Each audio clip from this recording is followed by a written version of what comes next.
দেশ এবং প্রবাস থেকে আপনারা যারা সংযুক্ত আছেন, আমাদের ভিডিও দেখতেছেন এবং শুনতেছেন, সবাইকে আন্তরিক প্রীতি ও শুভেচ্ছা জানিয়ে শুরু করছি আজকের প্রতিবেদন। প্রতিবেদনে অংশ নেয়া অপরূপ সুন্দর আপুটির জীবনের গল্প কথাগুলো আজকে তুলে ধরবো আপনাদের মাঝে।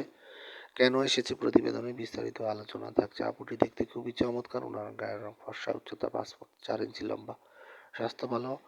পড়াশোনা আপনার বেশি দূর করতে পারেনি, আপনার হলো অষ্টম শ্রেণী পর্যন্ত পড়াশোনা করেছে। পরিবারে ওনার বাবা নেই, মা অসুস্থ, ছোট বোন আছে, পড়াশোনা করতেছে। উনি পরিবারের হাল ধরতে গিয়ে আসলে একটি প্রাইভেট কোম্পানিতে চাকরি করতেছে, সেখান থেকে যা স্যালারি পায় পরিবারকে সাপোর্ট করে এবং নিজের খরচটা চালায়। তো এইদিকে আপনার ওনার বিয়ের বয়স পার হয়ে যাচ্ছে, বর্তমান বয়স 21। পরিবারের হাল ধরতে গিয়ে বিয়ে শাদী করতে পারেনি, তো সেরকম সুযোগ হয়নি। এখন বিয়ে শাদী বসতে চায়, ওরকম ভালো কোনো মনের মানুষ পাচ্ছে না বিধায় উনি উনি ওনার হতাশাগ্রস্ত অবস্থায় আমাদের চ্যানেলের সাথে যোগাযোগ করে ওনার প্রতিবেদন নিয়ে এসেছে।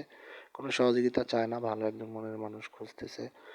পাত্রের বয়স বেশি বা বিবাহিত হলেও বিয়ে বসতে রাজি আছে। পাত্র অবশ্যই কর্মী হতে হবে, ব্যবসা বা চাকরি করে এমন একটা পাত্রের খোঁজে এসেছে।